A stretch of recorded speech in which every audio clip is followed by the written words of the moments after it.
Hello students, कैसे हैं सब? बढ़िया है। चलिए ठीक है। आज हम लोग क्लास 11th में फिजिक्स स्टार्ट करेंगे, नया चैप्टर स्टार्ट करेंगे। अभी तक आपको वेक्टर पढ़ाया जा रहा था और वेक्टर आप लोगों ने पढ़ा था, ठीक है। वेक्टर में एक चीज अभी बची है, रिलेटिव वेलोसिटी। रिलेटिव वेलोसिटी हम समझेंगे इसी चैप्टर में, जो आप नया चैप्टर आज स्टार्ट करेंगे। उस चैप्टर का नाम है यूनिफॉर्म मोशन, ठीक है। बहुत ही इंपॉर्टेंट चैप्टर है। समझ लीजिए कि फिजिक्स का इतना इंपॉर्टेंट चैप्टर है ये, और बहुत ही कायदे से आपको समझना पड़ेगा। एक बारीक से बारीक चीजें आपको समझनी पड़ेंगी, ठीक है। जो लोग कंपटीशन की तैयारी करना चाहते हैं, आगे नीट या उसकी क्या कहते हैं जेईई मेन की तैयारी करना चाहते हैं, एडवांस की तैयारी करना चाहते हैं, उनके लिए ये तो मोस्ट इंपॉर्टेंट चैप्टर है। समझना पड़ेगा बहुत ही अच्छे तरीके से, और हर एक चीज को हम समझा देंगे यहाँ पर जो आपके लिए जरूरी है, ठीक है। तो यूनिफॉर्म मोशन आपको पढ़ना है। पहला चैप्टर डाल लीजिएगा यूनिफॉर्म मोशन, ठीक। अब यूनिफॉर्म मोशन के अंदर आपको पढ़ना क्या है? यूनिफॉर्म मोशन का मतलब समझ ही में आ रहा है, उसके नाम से ही पता लग रहा है यूनिफॉर्म मोशन। यूनिफॉर्म का मतलब एक जैसा मोशन, ठीक है। जिसमें हम पहले वन डायमेंशनल मोशन की बात करेंगे, मतलब 1D डायमेंशन की बात करेंगे। वन डायमेंशनल, 2 डायमेंशनल मोशन और 3 डायमेंशनल मोशन, तीन तरीके से आपके पास में मोशन होगा। पहले हम वन डायमेंशनल मोशन की बात करेंगे, ठीक है।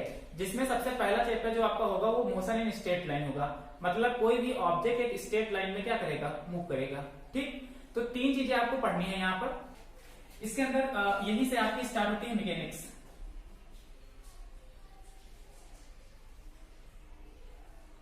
मैकेनिक्स, ठीक है। और ये मैकेनिक्स आज आप पढ़ेंगे। आगे अगर कोई टेक्निकल लाइन में जाना चाहता है या आगे आप बीएससी वगैरह करना चाहते हैं, वहां पर भी आपको ये पढ़ाया जाएगा, ठीक है। मैकेनिक्स आपको पढ़ना पड़ेगा। और आज से मैकेनिक्स स्टार्ट कर रहे हैं। कह रहे थे ये मैकेनिक्स जो है ये चलेगी अभी। आज मैकेनिक्स पढ़ना हम स्टार्ट कर रहे हैं, कुछ दिन तक ये मैकेनिक्स ऐसे चलेगी, ठीक है। तो आपको यही पढ़ना है मैकेनिक्स के बारे में ही, और इस मैकेनिक्स को समझते हैं कि क्या होती है, और इसी मैकेनिक्स के अंदर आपको यूनिफॉर्म मोशन पढ़ना है, ठीक है। चलिए बात हम करते हैं। देखिए मैकेनिक्स या एक्चुअली में मैकेनिक्स होती क्या है, ठीक है। तो आपको मैकेनिक्स में पढ़ना क्या है? मैकेनिक्स में पढ़ना है कि देखिए मैकेनिक्स एक फिजिक्स की ही ब्रांच होती है। मैकेनिक्स को हम फिजिक्स की ही ब्रांच कहते हैं, जिसमें किसी भी ऑब्जेक्ट के मोशन के बारे में पढ़ना होगा, स्टडी करना होगा, ठीक है। कोई भी ऑब्जेक्ट है वो मोशन कैसे कर रहा है, किस तरीके से मोशन कर रहा है, उसको मोशन करवाने में कौन कौन से फैक्टर इफेक्ट कर रहे हैं, इन सारी स्टडी को हम मैकेनिक्स में करेंगे, ठीक है। तो ये फिजिक्स की ही एक ब्रांच होती है। अब देखिए किसी तरह का मोशन बार बार कर रहे हैं, तो देखिए तीन तरीके से कोई भी चीज हमारे पास ये डिवाइड है। मैकेनिक्स की अगर हम बात करेंगे तो ये 3 भागों में डिवाइड है। 3 भागों में डिवाइड होने का मतलब इस तरीके से है, आपको एक तो स्टैटिक्स है, ये पढ़ना होगा, स्टैटिक्स।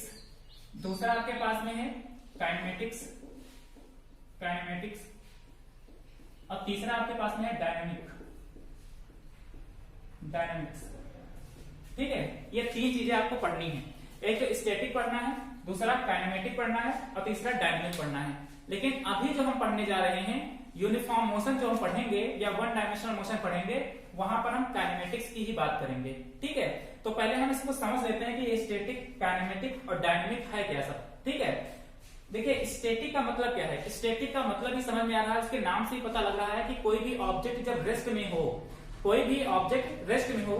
स्टैटिक मैकेनिक्स की वो ब्रांच है हमारे पास जहां पर कोई भी ऑब्जेक्ट रेस्ट में रहेगा और हम उसकी रेस्ट में रह करके उसकी स्टडी करेंगे, वो हमारे पास क्या होगा? स्टैटिक होगा, ठीक है। बहुत सारी चीजें हैं जो अपने आप में रेस्ट में ही रहेंगी, और रेस्ट में रहते रहते ही उस ऑब्जेक्ट की हमको सारी स्टडी कर लेनी है, वो हमारे पास क्या होगी? स्टैटिक होगी, ठीक है। दूसरा आपके पास में आता है काइनेमेटिक्स आता है, ठीक है।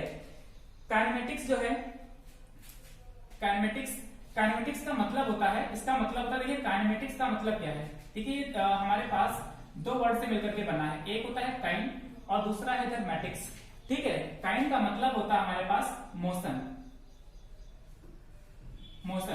ठीक है। और मैटिक्स का मतलब अगर देखा जाए तो इसका कैलकुलेशन या इसकी मैथ, ठीक है, मैथमेटिक्स। तो जहां पर मोशन की मैथमेटिक्स करी जाए, मतलब इसका सोल्यूशन किया जाए, इसमें आने वाले हर एक फैक्टर का हम क्या करें? स्टडी करें, वो हमारे पास क्या होगी? काइनेमेटिक्स, ठीक है। इसको हम काइनेमेटिक्स कहते हैं। ये एक्चुअली में ग्रीक वर्ड काइनेमा से लिया गया है, ग्रीक वर्ड काइनेमा, जिसका मतलब ही होता है मोशन, ठीक है। ये ग्रीक वर्ड काइनेमा से लिया गया है, जिसका मतलब होता है मोशन, और इसका इस पूरे का मतलब है, काइन का मतलब होता है मोशन, और मैटिक्स का मतलब मैथमेटिक्स यानी मैथ्स। ठीक है, जहां पर मोशन की स्टडी करी जाए, वो सब हमारे पास क्या होंगी, काइनेमेटिक्स। देखिए काइनेमेटिक्स और डायनेमिक्स दोनों मैकेनिक्स की वे ब्रांच हैं जहां पर हम कोई भी ऑब्जेक्ट के मोशन की स्टडी करते हैं। दोनों में हम मोशन की ही स्टडी करेंगे, लेकिन दोनों में अंतर इतना है कि यहाँ पर जो फैक्टर्स हमारे पास होते हैं, जो फैक्टर हमारे पास होते हैं लाइक फोर्स हो गया, इस तरह की जो भी फैक्टर होते हैं उसको हम नहीं कंसीडर करते। ठीक है, अगर किसी भी ऑब्जेक्ट के ऊपर फोर्स अप्लाई हो रहा है या कुछ ऐसी चीजें हो रही हैं तो हम इसको इग्नोर करके हम इसमें मोशन की बात करेंगे। ठीक है, मतलब जितने भी फैक्टर इसको अफेक्ट कर रहे होंगे उनको फैक्टर को लिए बगैर हम यहाँ पर अगर मोशन की स्टडी करते हैं तो वो काइनेमेटिक्स। अगर वो सारे के सारे फैक्टर हम एक्सेप्ट कर लेते हैं, ठीक है, उनको लेकर के चलते हैं, तो वो हमारे पास क्या हो गया, डायनेमिक। मान लीजिए किसी बॉडी के ऊपर अगर फोर्स अप्लाई हो रहा है जिसके कारण उसके अंदर मोशन हुआ है, तो हम उस फोर्स को भी कंसीडर करेंगे, उसको क्या कहा जाएगा, डायनेमिक्स। तो ये तीन आपको मैकेनिक्स की ब्रांचेस हैं पढ़नी है, एक तो स्टैटिक, दूसरा काइनेमेटिक्स और तीसरा डायनेमिक। तो आपको पढ़ना भी क्या है, काइनेमेटिक्स। ठीक है, काइनेमेटिक्स में से किसी भी ऑब्जेक्ट के मोशन की बात करी जाएगी यहाँ पर। ओके, चलिए इसको नोट डाउन कर लीजिएगा और हम काइनेमेटिक्स स्टार्ट करते हैं। कुछ चीजें इसमें और समझनी है अभी आपको। मोशन की बात कर रहे हैं हम, पहले वन डायमेंशनल मोशन की बात करेंगे, 1D motion. One dimensional motion की बात करने का मतलब ये है कि कोई भी ऑब्जेक्ट अगर वो एक स्ट्रेट लाइन पर, मतलब किसी एक ही एक्सिस पे मूव कर रहा है लगातार, उसको हम वन डायमेंशनल मोशन कहेंगे। जैसे मान लेते हैं कोई एक आदमी है, ठीक है, ये कोई एक आदमी है और ये आदमी स्ट्रेट लाइन मोशन कर रहा है, मतलब एक्स एक्सिस पर ही, एक ही एक्सिस पर ये क्या कर रहा है, लगातार चलता जा रहा है। ठीक है, इसको क्या कहा जाएगा, वन डायमेंशनल मोशन कहा जाएगा। ठीक है, लेकिन अगर यही आदमी अगर ये आदमी सर्कुलर मोशन करने लगे, इस तरीके से यहां पर ही खड़ा था, ठीक है, और ये सर्कुलर मोशन करने लगे, मतलब इस तरीके से रोटेट करे, तो ये किसी भी डायरेक्शन में जा रहा है। कभी ये एक्स एक्सिस में जा रहा है, उसके बाद ये वाई एक्सिस में जा रहा है, तो कभी जेड एक्सिस में जा रहा है, मतलब ये पूरा 360 डिग्री पर ऐसा रोटेट कर रहा है। तो इस तरह का डायमेंशनल आप, ये जो आपके पास में होगा मोशन, इसको 2 डायमेंशनल मोशन कहेंगे।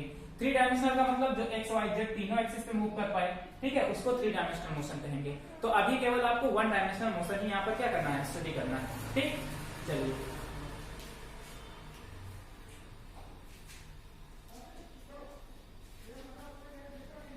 अब इसमें एक और मोशन होता है आपके पास में जिसको कहा जाता है rectilinear motion. Rectilinear motion and translatory motion. Translatory motion, ठीक है, रेक्टिलिनियर मोशन, और ये आपके पास में एक और है ट्रांसलेटरी मोशन। ठीक है, स्पेलिंग थोड़ा सा देख लीजिएगा। चलिए इन दोनों में अंतर क्या है, देखिए दोनों एक ही तरीके के हमारे पास एक्चुअली में मोशन होते हैं। जो रेक्टिलिनियर मोशन होता है और जो ट्रांसलेटरी मोशन होता है, दोनों मोशन लगभग एक ही होते हैं। दोनों में फर्क इतना होता है कि इस रेक्टिलिनियर मोशन में कोई एक पॉइंट ऑब्जेक्ट, ठीक है, कोई एक पॉइंट ऑब्जेक्ट, हमारी बात को समझिएगा, a point object moves in straight line. ठीक है, कोई एक पॉइंट ऑब्जेक्ट स्ट्रेट लाइन में क्या करता हो, मूव करता हो। ठीक है, तो हमें कहते हैं ये पॉइंट, मतलब या पार्टिकल कह सकते हैं, कोई एक particle, a particle moves in straight line, move in a straight line, वो क्या कहलाएगा हमारे पास, रेक्टिलिनियर मोशन कहलाएगा। ठीक है, कोई एक पार्टिकल स्ट्रेट लाइन में मोशन करता हो। अब यहाँ पर ट्रांसलेटरी मोशन में क्या होता है, इसमें एक पार्टिकल की बात नहीं करेंगे, ठीक है, हम पूरे के पूरे मास की बात करेंगे। और एक अगर कोई भी हमारे पास ऑब्जेक्ट है तो इसके अंदर कई सारे पॉइंट होते हैं हमारे पास, ठीक है, कई सारे पार्टिकल होंगे, तो ये सबके सब पार्टिकल पैरेलल में एक दूसरे के, एक पैरेलल में स्ट्रेट लाइन मोशन कर रहे हैं। ठीक है, पैरेलल में स्ट्रेट लाइन मोशन कर रहे हो और इक्वल डिस्टेंस ट्रेवल करते हो। जैसे मान लीजिए कोई एक पार्टिकल है, वो यहाँ पर पहुंचा तो दूसरा पार्टिकल भी यहाँ पर, ये जब आगे और पहुंचेगा, ठीक है, तो उसी के आगे मतलब इक्वल डिस्टेंस ट्रेवल करेंगे। जैसे हम 2 लोग हैं, एक लोग हम जा रहे हैं, एक लोग ये जा रहे हैं, 2 पार्टिकल है समझ लीजिए, तो जितना डिस्टेंस ये आगे ट्रेवल करेगा उतना ही ये आगे बढ़ेगा। ठीक है, इसको क्या कहा जाता है, ट्रांसलेटरी मोशन, मतलब इक्वल डिस्टेंस क्या करें, ट्रेवल करें कई सारे पार्टिकल, ठीक है, उनको क्या कहा जाएगा, ट्रांसलेटरी मोशन कहा जाएगा। तो ये रेक्टिलिनियर मोशन और ये यहाँ पर, ठीक है, तो रेक्टिलिनियर मोशन और ट्रांसलेटरी मोशन इस तरीके से आपको समझ में आ जाएगा। ठीक, अब हम कुछ बेसिक चीजें आपको बता रहे हैं, उससे समझिएगा, फिर हम आगे समझते हैं। बहुत ही कायदे से समझिएगा, 1 डायमेंशनल मोशन बहुत ही इंपॉर्टेंट है, हर एक चीज समझिएगा, बहुत ही कायदे से समझिएगा। जैसे हम बात करते हैं पहले, कंपटीशन में पता नहीं कैसे क्वेश्चन आपसे दे दें फिजिक्स में इससे रिलेटेड, इस वजह से हर एक कंसेप्ट आपके दिमाग में होना चाहिए अगर आप कंपटीशन का पढ़ रहे हैं तो। चलिए अब हम बात कर लेते हैं, यहाँ पर कुछ चीजों की बात करेंगे। और यहाँ पर जैसे इसमें क्या है कि अभी आपको रिलेटिव वेलोसिटी पढ़ाएंगे हम, तो उसमें कुछ चीजें आपको और ध्यान रखनी है। रिलेटिव वेलोसिटी में क्या है कि अगर आपको पूरी फिजिक्स के अंदर अगर आपको इसमें आगे हम बात करेंगे अभी, तो अगर उस चीज को समझ में आएगा तब आपको एक फ्रेम ऑफ रेफरेंस होगा यहाँ पर। अगर वो फ्रेम ऑफ रेफरेंस आपको समझ में आ जाएगा तो आपको पूरा का पूरा ये समझ में आ जाएगा, अदरवाइज ये कुछ समझ में आने वाला है नहीं। तो हम बात करते हैं यहाँ पर फ्रेम ऑफ रेफरेंस की, बहुत ही इंपॉर्टेंट है। हेडिंग डाल लीजिएगा फ्रेम ऑफ रेफरेंस, इसको समझना बहुत ही इंपॉर्टेंट है। फ्रेम ऑफ रेफरेंस आज इसी की बात करेंगे और ये मोस्ट इंपॉर्टेंट टॉपिक है। अगर आपको फ्रेम ऑफ रेफरेंस समझ में आ गया तो पूरा का पूरी मैकेनिक्स समझ में आ गई, समझ लीजिए। फ्रेम ऑफ रेफरेंस बहुत ही इंपॉर्टेंट है कंपटीशन लेवल में। अगर आपको फ्रेम ऑफ रेफरेंस गड़बड़ हो गया, क्योंकि कंपटीशन के जो भी पेपर आपके पास में बनेंगे उसके जितने भी ऑप्शन होंगे आपके, वो सारे के सारे ऑप्शन आपके आंसर आ रहे होंगे, ठीक है। ऐसे हिसाब से सेट ही किए जाते हैं, लेकिन उसमें से सही एक ही है। आपको ये समझना पड़ेगा कि अगर वो मोशन का क्वेश्चन आया है और अगर आपको उसमें फ्रेम ऑफ रेफरेंस आपको नहीं समझ में आया कि फ्रेम ऑफ रेफरेंस क्या ले हम, तो फिर आपको एक ये चीज जो हो जाएगी गलत हो जाएगी, ठीक है। अब इसको हम समझते हैं, थोड़ा बहुत ही बारीकी से समझते हैं, थोड़ा थोड़ा करके समझते हैं। जैसे मान लेते हैं कि कोई एक पॉइंट है हमारे पास, कोई एक पॉइंट, ठीक है, और इस पॉइंट को यहाँ पर एक ऑब्जर्वर ऑब्जर्व कर रहा है खड़े होकर के। एक पॉइंट ऑब्जेक्ट है और यहाँ पर एक ऑब्जर्वर खड़ा होकर के इसको ऑब्जर्व कर रहा है, ठीक है। अब ये पॉइंट यहाँ से मूव कर रहा है। अब ये पॉइंट यहाँ से मूव किया, मतलब इस पॉइंट के अंदर डिस्प्लेसमेंट हुआ यहाँ पर, ठीक है। हमको कैसे पता कि इसमें डिस्प्लेसमेंट हुआ है? हम कैसे, अब यहाँ पर कोई चीज आया, कोई दूसरा आदमी आया, ठीक है, और इस आदमी ने, ये आदमी आया और इसने इससे पूछा बाद में कि ये पॉइंट यहाँ रखा था, कहाँ गया? तो ये क्या जवाब देगा कि वो अपनी जगह से भाग गया, चला गया। तो अगर पूछेगा चला गया तो कहाँ चला गया, तो इनके पास कोई जवाब नहीं है। हम कैसे कह सकते हैं कि ये पॉइंट ऑब्जेक्ट यहाँ से चला गया, ठीक है। डिस्प्लेस कैसे हुआ हम बयान नहीं कर सकते उसको अपनी जुबान पर, ठीक है। तो ये कहाँ गया, किधर गया, कैसे गया, कहाँ नहीं गया, पता नहीं कितना टाइम लगा, कितने टाइम पहले गया, कुछ हमको पता नहीं है। तो हमसे अगर कोई पूछता है कहाँ गया, तो बैठे मुंह बना करके, ठीक है। तो मतलब कहने का ये कि अगर कोई पॉइंट ऑब्जेक्ट अपनी जगह से मूव किया है तो इसको हम कैसे डिफाइन करें, ठीक है। होता क्या था, अगर हमको डायरेक्शन तो पता है, हमको डायरेक्शन पता है कि नॉर्थ होती है, साउथ होती है, ठीक है, ईस्ट होती है, वेस्ट होती है, अप होती है, डाउन होती है, ये डायरेक्शन पता है। अब आपको देखो कहीं पर उस डायरेक्शन को नॉर्थ साउथ ईस्ट वेस्ट कहा जाता है, कहीं पर उसको उत्तर दक्षिण पूरा पश्चिम कहा जाता है। मतलब इनकी इंग्लिश में इसको कुछ और कहा जाता है, हिंदी में इसको कुछ और कहा जाता है। तो हम इसको ऐसा क्यों ना एक ऐसा नाम दे दें जहां पर दुनिया इसको उसी नाम से जाने। तो हमने इस डायरेक्शन को एक नाम दे दिया, ठीक है, हमने इस डायरेक्शन को एक नाम दे दिया और उसको कहा गया एक्सिस, ठीक है। जो ये नॉर्थ साउथ एक्सिस थी, इन्हीं को हमने नाम दे दिया क्या, एक्सिस, ठीक है, एक्सिस नाम दे दिया।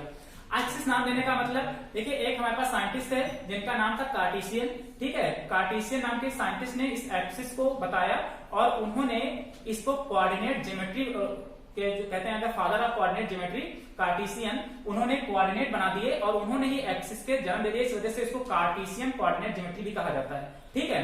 तो कार्टेशियन ने इसको एक्सिस में डिवाइड कर दिया। अब एक्सिस में कहने का मतलब ये है, इन्होंने जैसे कह दिया ना, इधर अगर कोई पार्टिकल इस तरीके से जा रहा है तो इन्होंने 3 एक्सिस बना दी, एक्स वाई जेड, क्योंकि हमारे पास 3 डायरेक्शन होती हैं। देखिए ये नॉर्थ साउथ हो गई ना, तो इसको हम एक ही डायरेक्शन कहेंगे। एक डायरेक्शन देखिए समझ में तो आपको नहीं आ रहा होगा कि नॉर्थ इधर साउथ है, लेकिन समझिए इस तरीके से कि एक लाइन है, अगर उधर जा रहा है तो प्लस में मान लेते हैं, नीचे जा रहा है तो उधर माइनस में जा रहा है, मतलब दोनों एक ही क्या कहते हैं पाथवे पर है, ठीक है। इस वजह से इसको एक डायरेक्शन मान लिया। दूसरी ये थी हमारे पास और तीसरी अप डाउन। तो अगर देखा जाए तो 3 डायरेक्शन उस तरीके से है हमारे पास। तो उसी तरीके से इन्हीं की बेसिस पे इन्होंने 3 एक्सिस बना दी और उन्होंने कह दिया कि वो 3 एक्सिस कौन कौन सी होंगी, एक्स वाई जेड, ठीक है। अब पूरी दुनिया क्या कर रही है, पूरी दुनिया इस धरती पे रहने वाला हर एक पर्सन उसको एक्स वाई जेड के फॉर्म में समझता है। अब हम नॉर्थ साउथ ईस्ट वेस्ट की डायरेक्शन इसको नहीं समझेंगे, क्योंकि कहीं पर कुछ और पढ़ा जा रहा है, कहीं पर कुछ और पढ़ा जा रहा है। तो कार्टेशियन ने उठा करके इसको एक एक्सिस बना दिया, ठीक है, उस डायरेक्शन का नाम एक्सिस दे दिया। अब हमको क्या पढ़ना है, ये एक्स वाई जेड एक्सिस पढ़नी है। तो अब होता क्या है कि जैसे मान लीजिए अब ये तीनों के तीनों अपने एक दूसरे के ऊपर परपेंडिकुलर होते हैं ऐसे करके, ठीक है। अगर इसको हमने एक्स एक्सिस दे दिया, इसको हमने वाई एक्सिस नाम दे दिया, तो ये अंगूठा हमारा जेड एक्सिस डिनोट करेगा। मतलब इसके और इसके बीच का एंगल कितना होगा, 90 डिग्री का, ठीक है, इसके और इसके बीच का एंगल मतलब किन्हीं दो एक्सिस के बीच का एंगल कितना होगा, 90 डिग्री का होगा। तो ये जो तीसरा हमारे पास होगा या इन दोनों से 90 डिग्री का एंगल बना रहा होगा, जो तीसरा एक्सिस होगा इन दोनों से 90 डिग्री का एंगल बना रहा होगा। अब देखिए समझिएगा कि ये दो हमारे बस में हैं, ये दो हमारे बस में हैं, ये हमारे बस में नहीं है। बस में नहीं होने का मतलब क्या, इनको हम अपने अकॉर्डिंग सेट कर सकते हैं। अगर हम इसको इधर से घुमा करके इस तरफ कर लें तो ये अंगूठा कहाँ हो जाएगा, इस तरफ हो जाएगा। तो अगर इसको हमने इधर घुमा लिया है, ये तुम लोग बातें मेरे को डिस्टर्ब होता है, पढ़ाई लिखाई नहीं करना है क्या। ये एक्सिस यहाँ पर है, अगर इसको देखो हमने घुमा करके कुछ इस तरीके से ले आए हम, तो इसको हम अपनी मर्जी से घुमा ले गए, तो अगर ये घूम गया तो ये ऑटोमेटिक घूम गया। लेकिन इसको भी उसी तरीके से क्या होना पड़ेगा, सेट होना पड़ेगा। अगर इन दोनों के बीच का एंगल 90 डिग्री है तो इसके बीच का भी एंगल कितना होना चाहिए, 90 डिग्री का होना चाहिए। तो ये दोनों हमारे पास हैं, ठीक है, इसको हम किसी भी तरीके से घुमा सकते हैं। अब डायरेक्शन में क्या होता था, डायरेक्शन में ये दिक्कत होती थी कि अगर ये नॉर्थ ये साउथ है, इधर ईस्ट इधर वेस्ट है, तो हमको वही मानना पड़ता था, इधर नॉर्थ इधर साउथ इधर ईस्ट इधर वेस्ट। अब हमारा जिधर मन करेगा उधर हम एक्स एक्सिस मानेंगे। तो फिर अगर हमको हमारा मन कर रहा है कि हम एक्स एक्सिस इधर ना माने, ऐसे मानेंगे, तो फिर ये वाई एक्सिस हो जाएगी। तो इन दोनों के जो परपेंडिकुलर होगा वो फिर जेड एक्सिस हो जाएगी। हम चाहते हैं कि हम एक्स एक्सिस इसको माने, तो वाई एक्सिस ये हो जाएगी, जेड ऊपर हो जाएगी। हमारा जो मन करेगा हम वो मानेंगे, ठीक है। हमारा मन करेगा जिधर एक्स एक्सिस हम उधर एक्स एक्सिस मानेंगे, उसके 90 डिग्री पर वाई एक्सिस, और उन दोनों के 90 डिग्री पे कौन सा एक्सिस होगा, जेड एक्सिस होगा, ठीक है। हम पार्टिकल को किसी भी एक्सिस में मूव करवाएंगे। तो अब हमारे पास क्या है, तो ये एक्सिस हो गया। अब हमारे पास समझना कि क्या है, तो अब वही मान लीजिए कि वही एक पॉइंट था हमारे पास, और ये पॉइंट यहां से क्या कर रहा है, मूव कर रहा है, और हमको बताना है कि कैसे मूव कर रहा है। अब अगर हमारे पास एक्सिस पता है, ठीक है, कि हम बता देंगे कि भाई ये एक्स एक्सिस में इतना दूर गया है, वाई एक्सिस में इधर गया था, या जेड एक्सिस में इधर गया है, और हमारे पास एक घड़ी है जिसमें हमारे पास टाइम है, तो हमने टाइम भी बता दिया कि इधर इधर कितना जाएगा, ठीक है। तो अब हमने क्या कर लिया, अपना एक फ्रेम बना दिया, और हम फ्रेम के कोने में बैठ गए, ठीक है। कोने में बैठ करके अब हम ऑब्जर्व कर रहे हैं इसको कि ये किस तरफ जा रहा है। अगर कोई पार्टिकल इधर गया है तो हम कह देंगे भाई इस एक्सिस में गया है, इधर गया है तो इस एक्सिस में गया है, या इधर मतलब अब ये 90 डिग्री देखो, ये एक्स एक्सिस ये वाई एक्सिस, तो जेड एक्सिस कुछ इधर होगी इस तरफ, तो इस तरह हम बना नहीं पाएंगे 90 डिग्री, तो हम इस तरफ बना दे रहे हैं, मतलब इनके बीच का एंगल 90 डिग्री होगा, ठीक है। तो कहने का मतलब ये है, तो या तो इधर गया या तो इधर गया या तो इधर गया। हमारे पास घड़ी, हम टाइम भी बता सकते हैं, तो बता दें कि ये पॉइंट इस तरह इतने वेलोसिटी से गया है, ऐसे करके हम बता सकते हैं कुछ भी, ठीक है। चलिए, इसी जो ये फ्रेम हमारे पास बना है, अब देखिए तो यहाँ पर बैठा हुआ एक आदमी, इसको आराम से क्या करते हैं, बात करें तो अगर एक ऑब्जर्वर जहां से किसी दूसरे मोशन करती हुई दूसरे ऑब्जेक्ट को बैठ करके देखता है, ऑब्जर्व करता है, वो उसका फ्रेम ऑफ रेफरेंस होता है। समझिएगा फिर से एक बार कि जैसे सपोज दैट ये ट्रेन का डिब्बा है, और इस ट्रेन के डिब्बे में एक लड़की बैठी है, ठीक है, और यहाँ पर एक आवारा लड़का है, ये ग्राउंड पे खड़ा हुआ है, ठीक है, और ये आवारा लड़का इस अच्छी लड़की को क्या कर रहा है, ट्रेन में देख रहा है। ट्रेन धीरे धीरे करके क्या कर रही है, मूव कर रही है, ट्रेन धीरे धीरे करके मूव कर रही है, और ये यहीं पर खड़ा होकर के इसको देख रहा है। तो इसको तो ये ट्रेन मोशन है, तो ऑब्जर्व कौन कर रहा है, ऑब्जर्व ये हमारा लड़का कर रहा है। किसको कर रहा है, इस सुंदर लड़की को, ठीक है, ये हमारा लड़का और ये सुंदर लड़की, इसको ये ऑब्जर्व कर रहा है, ठीक है, यहां पर बैठ करके। तो इसका फ्रेम ऑफ रेफरेंस कौन सा हुआ, यहां पर। तो जहां पर कोई ऑब्जर्वर खड़ा होकर के या बैठ करके, जहां से कोई ऑब्जर्वर किसी मोशन करती हुई वस्तु को या किसी दूसरे ऑब्जेक्ट को ऑब्जर्व करता है, वो उसका फ्रेम ऑफ रेफरेंस होता है, ठीक है। तो इसका फ्रेम ऑफ रेफरेंस कौन सा होगा, ये वाला होगा इसका फ्रेम ऑफ रेफरेंस, ठीक है। तो इस तरीके से आपको उसका फ्रेम ऑफ रेफरेंस, जहां से कोई भी ऑब्जर्वर बैठ करके किसी दूसरे को देखे, वही उसका फ्रेम ऑफ रेफरेंस कहलाता है। उसकी डिफिनेशन आपकी स्क्रीन पर नजर आ रही है, देख लीजिएगा क्या लिखा है इसके अंदर, कि लिखा था frame of reference of a system of a coordinate axis attached to an observer having a clock with him with respect to which the observer can describe position, displacement, acceleration etc. of a moving object, ठीक है। अब देखो यहाँ पर बैठे बैठे ये आदमी, ये जो लड़का है, यहाँ से बैठे बैठे सारी क्रियाक्रम देख रहा है। अब ये देख सकता है कि कितना ट्रेन आगे बढ़ रही है, ये भी ये कैलकुलेट कर सकता है, क्योंकि इस समय इसको एक फ्रेम ऑफ रेफरेंस मिल चुका है, और इसके पास में घड़ी भी है, टाइम भी देख सकता है, ठीक है। और अगर कोई पार्टिकल बार बार स्पीड अपनी चेंज कर रहा है तो उसमें एक्सेलरेशन भी हो रहा है, एक्सेलरेशन भी बैठे बैठे ये बता सकता है। ये किस एक्सिस में गई है ट्रेन, ये भी ये यहाँ पर बैठे बैठे बता सकता है। इसको यहाँ से यहाँ तक जाने में, मतलब प्लेटफॉर्म को क्रॉस करने में समय कितना लगा, ये भी ये बैठे बैठे यहीं से बता सकता है, क्योंकि ये हर एक क्वांटिटी यहाँ से बैठे बैठे क्या कर सकता है, बता सकता है। चाहे वो डिस्प्लेसमेंट हो, चाहे वो डिस्टेंस हो, चाहे वो स्पीड हो, चाहे वो एक्सेलरेशन हो, कुछ भी है वो यहाँ से बैठे बैठे क्या कर सकता है, आराम से बता सकता है। ठीक है। तो वो हर एक क्वांटिटी जो फिजिक्स के अंदर आती हैं वो सब यहाँ से वो बैठे बैठे बता सकता है इसका ऑब्जर्वर, ये ऑब्जर्वर, क्योंकि इसको अपना एक फ्रेम ऑफ रेफरेंस पता है। ठीक है, अब हम बात करते हैं कुछ चीजें और समझते हैं इसी में। जैसे आप क्या है, हम धरती पर, हाँ ये हमारे पास अर्थ सरफेस है और अर्थ सरफेस पे ये हम खड़े हैं। ठीक है, अर्थ सरफेस पे हम खड़े हैं यहाँ पर इस समय, और आपको पता है कि अर्थ सरफेस 24 घंटे में अपना एक पूरा चक्कर कंप्लीट कर लेती है। ठीक है, मतलब एक अर्थ सरफेस 24 आवर्स में, ये सब बहुत ही बारीकी से समझिएगा, एक भी न्यूमेरिकल नहीं लगेगा अगर आपको कंसेप्ट समझ में ना आए तो। ये हमारे पास 24 आवर्स में फ्रेम ऑफ रेफरेंस आपको बहुत ही अच्छे से समझना है। 24 आवर्स में ये अर्थ सरफेस अपना पूरा एक चक्कर कंप्लीट कर लेती है। ठीक, अब अगर हम यहाँ पर खड़े, ठीक है, अब एक यहाँ पर खड़े, अच्छा 2 पाई अगर आप 2 पाई कंप्लीट कर रही है तो लगभग 6400 किलोमीटर इसका रेडियस होता है, और पूरा 2 पाई आर है, तो अगर इसको हम 2 पाई से मल्टीप्लाई कर दें तो कितना चक्कर होगा, कितनी इसके डिस्टेंस हो जाएगी जितना ट्रेवल करता है ये पूरा, आप निकाल सकते हैं आराम से। तो अगर हमको देखिए, हम यहाँ पर थे, अब 1 घंटे के बाद अगर हम इसको देखिए, हम अभी तो इस कमरे में हम बैठे हैं। ठीक है, इस कमरे में बैठे हैं और अभी अर्थ सरफेस पे तो खड़े हैं, तो 1 घंटे में ये, अब अगर इस कमरे में बैठे हैं, उस कमरे में बैठे बैठे हम सारी एक्टिविटी बताते हैं कि बाहर कौन निकल रहा है, कौन आ रहा है, कितना टाइम से गया है, कौन आदमी कितना निकला, तो हमारे लिए कमरा हमारा क्या हुआ, फ्रेम ऑफ रेफरेंस हुआ। ठीक है, फ्रेम ऑफ रेफरेंस हमारा यही हुआ। अगर एक आदमी हमारे सामने से गुजर रहा है इस रोड से और हम इस कमरे में बैठ करके देख रहे हैं, तो हमको वही चीज दिखाई पड़ रही है कि कितनी स्पीड से मूव कर रहा है, कैसे गया कैसे नहीं गया, तो ये कमरा हमारे पास हमारा फ्रेम ऑफ रेफरेंस। अगर इस कमरे से बाहर निकल करके क्या हम उस आदमी को देखें तो क्या वो उसकी स्पीड बढ़ जाएगी, नहीं बढ़ेगी, स्पीड तो वही रहेगी। तो हम कैसे कह सकते हैं कि कमरा हमारा फ्रेम ऑफ रेफरेंस है। तो हम धरती पर कहीं पर भी खड़े हों और हम किसी भी धरती पे खड़े हुए किसी दूसरे ऑब्जेक्ट को देख रहे हैं, हम भी धरती पर खड़े हैं और दूसरा आदमी भी धरती पर ही खड़ा है, अगर उसको हम ऑब्जर्व कर रहे हैं तो धरती यानी कि ग्राउंड हमारा क्या होगा, फ्रेम ऑफ रेफरेंस होगा। ठीक है, क्योंकि हम जहां से ऑब्जर्व करेंगे वही हमारा फ्रेम ऑफ रेफरेंस। तो हम कमरा ना मान करके हम धरती को ही क्या मान लेते हैं, फ्रेम ऑफ रेफरेंस मान लेते हैं। अब यहाँ पर समझिएगा कि एक आदमी यहाँ पर खड़ा है और 1 घंटे के बाद धरती तो कुछ मूव करेगी ही, वो रोटेट करेगा, 24 घंटे में रोटेट करे तो ये तो कुछ घूमेगी। अगर ये अर्थ सरफेस कुछ घूमी है तो हम भी तो यहाँ से चले आए, कहां पर, यहाँ पर चले आए मान लीजिए घूम करके अर्थ सरफेस से। लेकिन क्या हमको महसूस होता है कि हम घूम रहे हैं? क्यों नहीं घूम रहे हैं? हम नहीं घूम रहे, हम तो कह रहे हैं कि हम नहीं घूम रहे, धरती नहीं घूम रही, हम नहीं मानते, जाओ धरती नहीं घूम रही। ठीक है, हम कैसे कहने की धरती घूम रही? हम यहाँ पर खड़े थे, अगर 1 घंटे के बाद हम यहाँ से खिसक करके कहीं नीचे पहुंच जाए तो कहेंगे धरती घूम रही है। अभी हम नहीं कह रहे धरती नहीं घूम रही। ठीक है, हम नहीं मानते कि धरती घूमती है।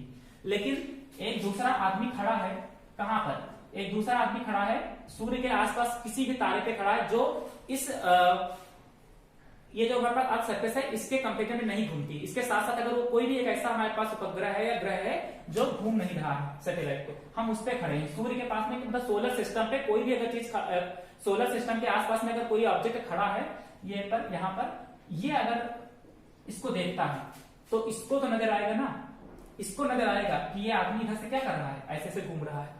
ठीक है, कोई दूसरे ग्रह पर अगर आदमी खड़ा है वो हमको देख करके बता सकता है कि हम घूम रहे हैं, लेकिन हम यहाँ पर खड़े हैं तो हम नहीं बता सकते कि हम घूम रहे हैं। क्यों? क्योंकि हमने इसी को अपना फ्रेम ऑफ रेफरेंस मान रखा है, हमने इसी को अपना फ्रेम ऑफ रेफरेंस मान रखा है, क्योंकि हम इसी फ्रेम ऑफ रेफरेंस में खड़े हैं। ठीक है, तो हम अगर इसी फ्रेम ऑफ रेफरेंस में खड़े हैं तो हम अपनी डायरेक्शन नहीं बता सकते कि हम किस डायरेक्शन में मूव कर रहे हैं। ठीक है, लेकिन अगर हम किसी दूसरे ग्रह पर खड़े होकर के इसको देखें तो इसके लिए यहाँ पर खड़े होकर के देखते हैं, तो यहाँ पर खड़े होकर अगर देखेंगे इसको तो फिर क्योंकि इसके लिए फ्रेम ऑफ रेफरेंस कौन होगा, ये इसको फ्रेम ऑफ रेफरेंस अपना मानेगा। और इस देखिए यहाँ पर मान लीजिए एक ये यहाँ पर खड़ा था और एक यहाँ पर वो मंगल ग्रह है, मार्स, एक मंगल ग्रह है, तो ये इसको फ्रेम ऑफ रेफरेंस मानेगा। तो हम ये समझा रहे थे कि ये आदमी यहाँ पर खड़ा है दूसरे ग्रह पर और हम खड़े हैं अर्थ पे, और ये हमको देखना चाहता है, तो इसने इस मंगल ग्रह को फ्रेम ऑफ रेफरेंस माना।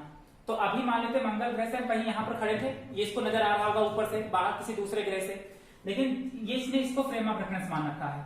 तो जब ये यहाँ से मूव करके यहाँ पर पहुंचेंगे तो इससे इसकी डिस्टेंस इसको नजर आएगी कि इससे इसकी डिस्टेंस बढ़ चुकी है। ठीक है, तो इसको नजर आ जाएगा कि हाँ हम यहाँ से कुछ इस तरह से क्या कर चुके हैं, खड़े हो चुके हैं। तो इसके लिए फ्रेम ऑफ रेफरेंस कौन था, ये। तो हम कह रहे हैं कि हम नहीं मूव कर रहे हैं, ये कह रहा है कि हम ये मूव कर रहा है आदमी, आप मूव कर रहे हैं, तो ये गलत ये भी नहीं कर रहा है और गलत हम भी नहीं कह रहे हैं, सही दोनों है और दोनों सही हो कैसे सकते हैं। ठीक है। तो यहाँ पर हर एक चीज फ्रेम ऑफ रेफरेंस पे डिपेंड करती है, क्योंकि इसने फ्रेम ऑफ रेफरेंस कुछ और मान रखा है, इस वजह से इसको मूव करता हुआ वो चीज नजर आता है। इसने फ्रेम ऑफ रेफरेंस नहीं, इसने क्या कर रखा है कि हमने फ्रेम ऑफ रेफरेंस उसी को मान रखा, अर्थ सरफेस को मान रखा है, इस वजह से हमको वो नजर नहीं आता है मोशन करने की। एक सिंपल सा एग्जांपल और आपको देते हैं इसको समझने के लिए। फ्रेम ऑफ रेफरेंस आपको समझना ही पड़ेगा, अगर ये नहीं समझ में आया तो न्यूमेरिकल एक भी नहीं सॉल्व कर पाएंगे आप। देखिए ये ट्रेन है, ये ट्रेन है, एक सीट इधर है, ट्रेन पे हम बैठे हैं, इधर ट्रेन पर एक लड़की बैठी है, एक लड़की इधर, एक लड़का, और एक ये लड़का प्लेटफॉर्म पे खड़ा है, ठीक है। अब देखो सिंपल से समझिएगा, ये लड़का प्लेटफॉर्म पे खड़ा है, ये ट्रेन है, और ये ट्रेन किसी v वेलोसिटी से मूव कर रही है, v मीटर पर सेकंड की वेलोसिटी से मूव कर रही है। अब जिस तरह समझिएगा, अगर हम इसको देखते हैं, ये भी बैठा है, हम भी बैठे हैं, आमने सामने बैठे हैं, क्या हमको ये आदमी चलता हुआ नजर आएगा? हमारे लिए तो ये रेस्ट है, जितना ट्रेन आगे बढ़ती जाएगी हमको तो ये नजर आएगा कि बैठा ही है। ऐसा तो है नहीं कि ये मतलब भाग गए, ये 1 मीटर की दूरी पर था, उसके बाद 2 मीटर की दूरी पर दिखाई पड़ने लगेगा, ऐसा तो हमको नहीं है। हम यहाँ पर बैठे हैं, हमारे लिए ये ट्रेन चाहे जितनी दूर तक चली जाए, हमारे लिए ये कहीं में रहेगा, रेस्ट नहीं रहेगा।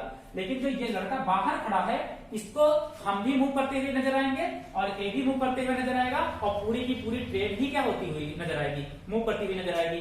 अच्छा, हमसे किसी ने पूछा कि ये लड़की क्या मूव कर रही है? हमने कहा नहीं मूव कर रही है। इस लड़के से किसी ने पूछा कि यार लड़की मूव कर रही है? इसने कहा हाँ मूव कर रही है। तो गलत कौन हुआ? ना तो हम गलत हैं, ना तो ये गलत है। बात दोनों जगह पर क्या हो रही है? सही हो रही है। हमने भी सही बोला, हमको भी नहीं लग रहा कि वो लड़की मूव कर रही है, लेकिन इसको लग रहा है कि मूव कर रही है। तो इसमें गड़बड़ क्या हो रहा है? इसमें आ कौन रहा है बीच में? तो इसमें आ रहा फ्रेम ऑफ रेफरेंस। मतलब हमारे लिए फ्रेम ऑफ रेफरेंस क्या है? ये डिब्बा, और इसके लिए फ्रेम ऑफ रेफरेंस क्या है? ये धरती। ठीक है, तो हर एक जगह पर उसका फ्रेम ऑफ रेफरेंस अलग अलग होता है।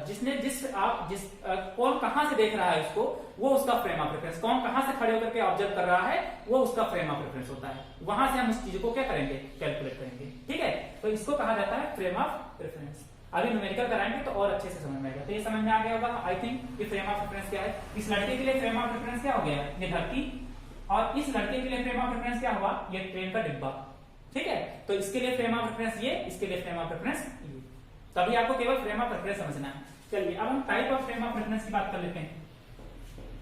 दो तरह के हमारे पास फ्रेम ऑफ रेफरेंस होते हैं। इसको बंद करो। दो तरह के फ्रेम ऑफ रेफरेंस होते हैं, एक इनर्शियल फ्रेम ऑफ रेफरेंस, दूसरा non inertial frame of reference. Non inertial frame of reference, ये दो तरीके के हमारे पास होते हैं फ्रेम ऑफ रेफरेंस। ठीक है, अब इनर्शियल और non inertial frame of reference क्या होता है इसको समझते हैं। ठीक है, कि इनर्शियल फ्रेम ऑफ रेफरेंस क्या है और non inertial frame of reference क्या होता है, इसको एक एग्जांपल से समझते हैं।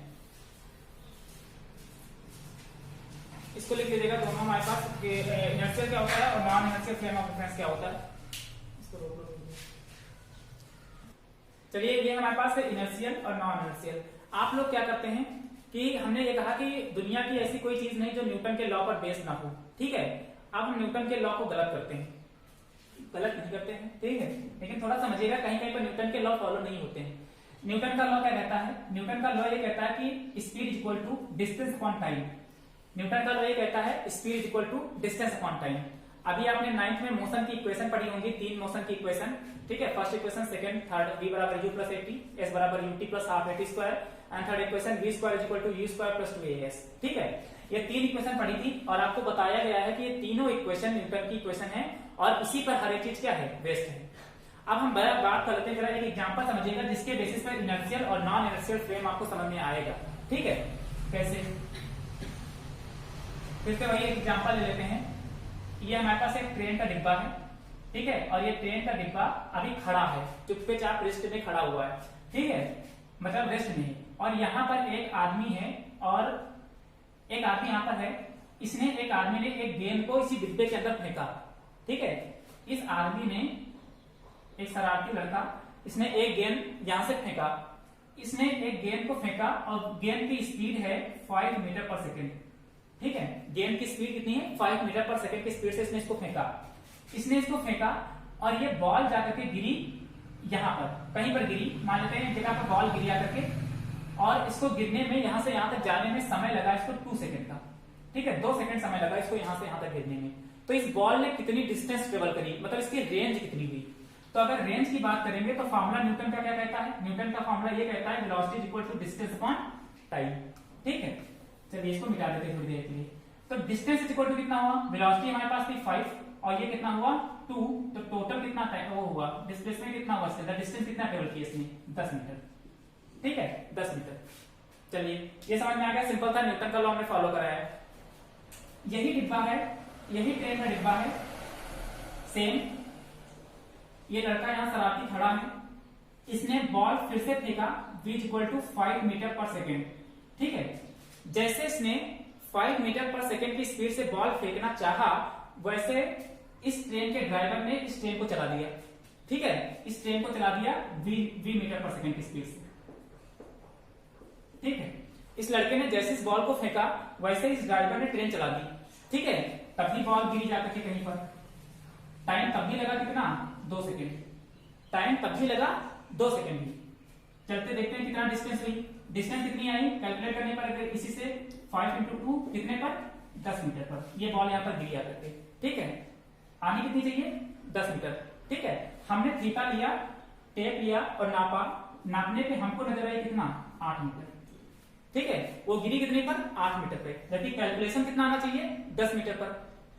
तो इसका मतलब ये अगर 8 मीटर पे गिरी है और ये 10 मीटर पे आना चाहिए न्यूटन के लॉ के अकॉर्डिंग, इसका मतलब यहाँ पर न्यूटन का नियम फॉलो नहीं होता है। एक जगह पर न्यूटन का नियम फॉलो होता था जब ये ट्रेन रेस्ट में थी, लेकिन जैसे हमने बॉल फेंका इस ड्राइवर ने भी तुरंत ट्रेन को चला दिया, तो हमारे पास क्या हुआ, ये इसको गिरना 10 मीटर पे चाहिए था, लेकिन न्यूटन के लॉ के अकॉर्डिंग 10 मीटर पे, लेकिन ये गिरा कितने पर 8 मीटर पर। इसका मतलब इसमें न्यूटन का लॉ फॉलो नहीं हो रहा है।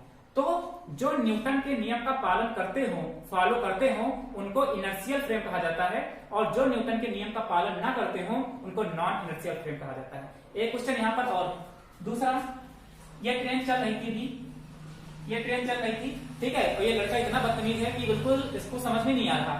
अब ये क्या है कि लड़का वहां पर खड़ा है, इसको बड़ा मजा आ रहा है सब करने में। अब क्या है कि ट्रेन चल रही है, ट्रेन 20 मीटर पर सेकेंड की स्पीड से चल रही है। इस लड़के ने फिर से बॉल फेंका, चलती हुई ट्रेन में बॉल फेंका, चलती हुई ट्रेन चल रही थी, अब की बार ट्रेन चल रही है, चलते चलते ट्रेन को फेंका। यहाँ पर क्या था कि ये इसको नहीं पता था ट्रेन चलने वाली, जैसे इसने फेंकना चाहा वैसे ट्रेन चल दी, ठीक है। अब की बार ट्रेन चल रही है और ट्रेन चलते चलते ही इसने फिर से 5 मीटर पर सेकेंड की स्पीड से एक बॉल फेंकी और वो बॉल जाकर के यहाँ पर गिरी और टाइम फिर से कितना लगा 2 सेकेंड। तो जैसे ये इसने अपनी बॉल को फेंका, ठीक है, वैसे ट्रेन ने क्या कहते हैं यहाँ पर बैठे हुए ड्राइवर ने अचानक से ब्रेक लगा दी, ठीक है। जैसे इसने बॉल को फेंका इसने क्या लगा दिया, ब्रेक लगा दिया। अब की बार मुझे फिर से देखो, न्यूटन के लॉ के अकॉर्डिंग क्या होना चाहिए था, न्यूटन के लॉ के अकॉर्डिंग डिस्टेंस कितना होना चाहिए था 10 मीटर, लेकिन हमने तो थीटा लेकर के नापा तो हमको नजर कितनी आई 12 मीटर, ठीक है, ठीक है। क्योंकि इसने चलती ट्रेन में जैसे इसने बॉल को फेंका वैसे ड्राइवर ने क्या लगा दिया, ब्रेक लगा दिया, तो फिर कितना नजर आया 12 मीटर, ठीक है। लेकिन न्यूटन का लॉ क्या कहता है 10 मीटर, ठीक है। तो इसमें क्या हुआ, अभी हम आगे पढ़ेंगे कि जब ऐसा सिस्टम होता है तो जितनी वेलोसिटी से इसने बॉल को फेंका होता है उसमें इसकी वेलोसिटी भी क्या हो जाती है, ऐड हो जाती है। ये अभी हम आगे पहुंचेंगे तो पढ़ाएंगे, अभी केवल आपको यही समझना था कि यहाँ पर न्यूटन के लॉ फॉलो नहीं हो रहे हैं, यहाँ पर न्यूटन का लॉ फॉलो हो रहा है। इस वजह से यहाँ पर नॉन इनर्शियल फ्रेम होते हैं और ये इनर्शियल फ्रेम होते हैं। अच्छा देखिए क्या हो रहा क्या है कि यहाँ पर इसका मतलब अगर ये 10 मीटर आया तो चलो ठीक है, मतलब कांस्टेंट वेलोसिटी से ये बॉल गई थी, एक कांस्टेंट वेलोसिटी से बॉल गई थी टाइम के साथ में, ठीक है, टाइम के रिस्पेक्ट में कांस्टेंट वेलोसिटी से बॉल गई थी, तो 10 मीटर पे गिरी थी, न्यूटन का लॉ बकायदा फॉलो हो रहा था। इसका मतलब इसके अंदर कोई एक्सेलरेशन नहीं हो रहा है, नो एक्सेलरेशन, कोई एक्सेलरेशन इसके अंदर नहीं हो रहा है, ठीक है। एक्सेलरेशन क्या है, जीरो, एक्सेलरेशन जीरो है, कहने का मतलब फोर्स क्या है, जीरो। अगर एक्सेलरेशन नहीं हो रहा है, एक्सेलरेशन जीरो है, तो वो क्या क्या कहलाएगा, इनर्शियल फ्रेम। तो आपको इस इनर्शियल फ्रेम में लिख लेना है अपनी लैंग्वेज में, इसमें एक्सेलरेशन क्या रहता है, एक्सेलरेशन जीरो होता है, एक्सेलरेशन जीरो होता है, ठीक है। दूसरा यूनिफॉर्म स्पीड होती है, एक्सेलरेशन कभी जीरो होगा। दूसरा बात यह है हमारे पास फोर्स भी जीरो रहेगा। तीसरा ये कि ये न्यूटन के लॉ को क्या करती होगी, फॉलो करता होगा, ठीक है। लेकिन जब हम नॉन इनर्शियल फ्रेम की बात करेंगे, यहाँ पर अगर ये 10 मीटर की डिस्टेंस पे ना गिर करके 8 मीटर की डिस्टेंस पे गिरा है, या यहाँ पर भी 10 डिस्टेंस पे ना गिर करके 12 मीटर की डिस्टेंस पे गिरा है, इसका मतलब इसके वेलोसिटी में कुछ बढ़ा है या वेलोसिटी कुछ घटी, क्योंकि यहाँ पर जब अचानक से ट्रेन चल रही थी, अचानक से उसने ब्रेक लिया तो उसके अंदर क्या हो गया, उसकी वेलोसिटी डिक्रीज कर गई ना, तो उसमें रिटार्डेशन हो गया। ठीक है, अगर यहाँ पर अचानक से खड़ी थी और अचानक से चल दी तो उसमें एक्सेलरेशन हो गया, वेलोसिटी बढ़ गई अचानक से। तो इसमें क्या हो रही है, स्पीड बदल रही है और स्पीड चेंज हो रही है, कम ज्यादा हो रही है। अगर स्पीड कम ज्यादा हो रही है तो आपने क्लास 9th में पढ़ा कि अगर स्पीड कम ज्यादा होती है तो वहां पर एक्सेलरेशन या रिटार्डेशन होता है। ठीक है, तो यहाँ पर अगर एक्सेलरेशन हो रहा है तो वो नॉन इनर्शियल फ्रेम कहलाएगा। ठीक है, तो जहां पर एक्सेलरेशन होता है उसको नॉन इनर्शियल फ्रेम कहते हैं। तो नॉन इनर्शियल फ्रेम के अंदर मतलब ये हो गया, नॉन इनर्शियल का मतलब यहाँ पर क्या होता हो, एक्सेलरेशन जीरो ना हो, जिसमें एक्सेलरेशन जीरो ना हो, कुछ एक्सेलरेशन होता हो, मतलब स्पीड चेंज होती हो, वो क्या कहलाएगा, नॉन इनर्शियल फ्रेम कहलाएगा। देखिए दोनों के लिए, हमारे लिए, इस लड़के के लिए ट्रेन यहाँ पर भी फ्रेम ऑफ रेफरेंस था, यहाँ पर भी फ्रेम ऑफ रेफरेंस था, वहां पर ट्रेन भी फ्रेम ऑफ रेफरेंस थी, लेकिन यहाँ पर कैसा फ्रेम ऑफ रेफरेंस था आपके लिए, इनर्शियल फ्रेम ऑफ रेफरेंस था, और यहाँ पर कैसा फ्रेम ऑफ रेफरेंस था, non inertial frame of reference था। ठीक है, क्योंकि यहाँ पर न्यूटन्स लॉ फॉलो नहीं हो रहा था, यहाँ पर एक्सेलरेशन हो रहा था, एक्सेलरेट कर रही थी बॉडी, यहाँ पर एक्सेलरेट नहीं कर रही थी ऊपर। ठीक है, रेस्ट में थी। तो ये है हमारे पास फ्रेम ऑफ रेफरेंस, और हमने फ्रेम ऑफ रेफरेंस आपको पढ़ाया कि क्या होता है, फिर से समझ लीजिएगा। फ्रेम ऑफ रेफरेंस वो होता है जहां पर कोई ऑब्जर्वर खड़ा होकर के किसी मूविंग ऑब्जेक्ट को क्या करता है, ऑब्जर्व करता है, वो उसका फ्रेम ऑफ रेफरेंस कहलाता है। ठीक है, और ये दो तरीके के, इनर्शियल, नॉन इनर्शियल, जिसमें एक्सेलरेशन होता हो, ठीक है, वो नॉन इनर्शियल, और जिनके अंदर एक्सेलरेशन ना होता हो, यानी कि स्पीड में चेंज ना होता हो, वो इनर्शियल फ्रेम ऑफ रेफरेंस कहलाते हैं। ठीक है, दोनों के एग्जांपल हमने दे दिया। इनर्शियल न्यूटन्स लॉ फॉलो करता है, non inertial Newton's law follow नहीं करता। ठीक है, तो कहीं कहीं पर न्यूटन्स के लॉ फॉलो नहीं होते, वो डिपेंड करता है कि आपने फ्रेम ऑफ रेफरेंस क्या मान रखी है। ठीक, चलिए आज के लेक्चर में बस इतना ही। कल हम आपको रिलेटिव वेलोसिटी पढ़ाएंगे, ठीक है, और उसके बारे में बात करेंगे। चलिए ठीक है, आज के लेक्चर में बस इतना ही। Okay, bye.